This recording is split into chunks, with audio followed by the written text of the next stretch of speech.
Setelah LED, sekarang kita akan belajar mengenai PN junctions pada photovoltaic.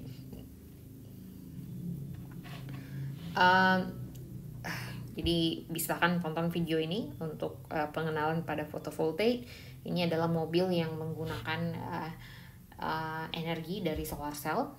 Sebelum kita masuk pada solar cell, ada baiknya kita mereview kembali PN junctions pada keadaan no bias, forward bias, dan reverse bias. Semoga masih pada ingat ya.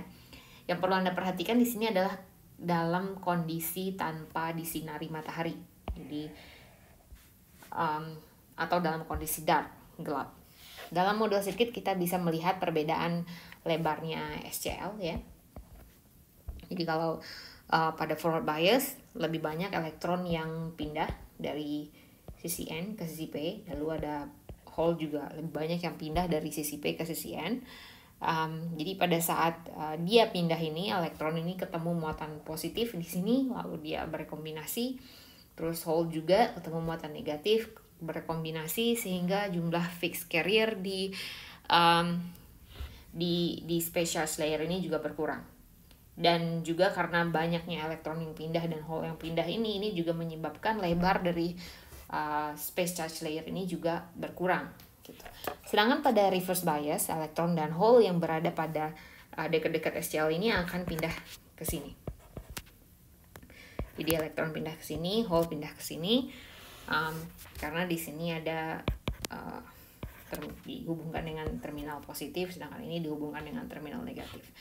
Jadi makin banyak daerah yang tidak punya mobile carrier sehingga makin banyak fixed carriernya yang terekspos dan juga lebar space charge layer juga semakin bertambah. Di sini negatif.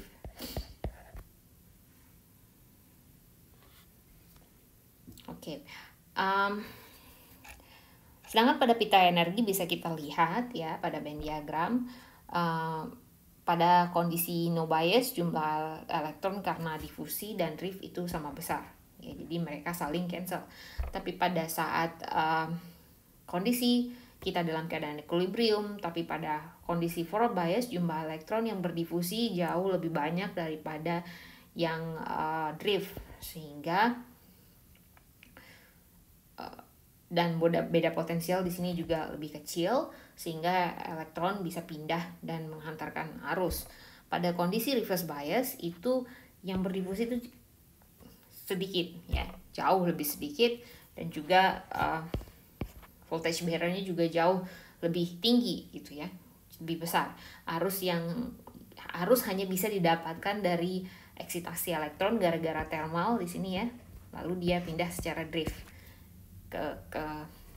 ke arah N ya.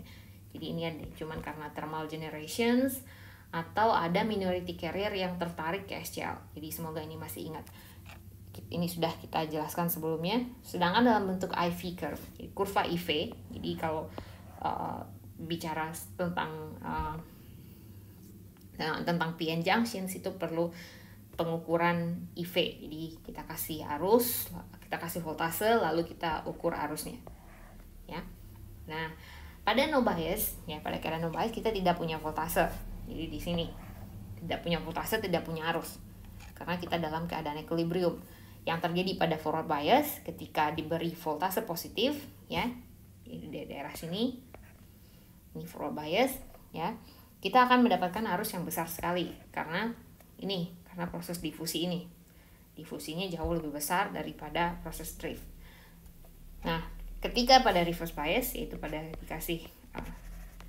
dikasih voltase negatif, ya, arus yang didapatkan kecil sekali. Ada arus tapi kecil sekali, dan arusnya negatif. Yang mekanisme yang menyebabkan arus, kenapa arusnya besar dan arusnya kecil ini sudah kita bahas, dan kita juga sudah belajar rumusnya itu apa di kuliah tentang PN junction.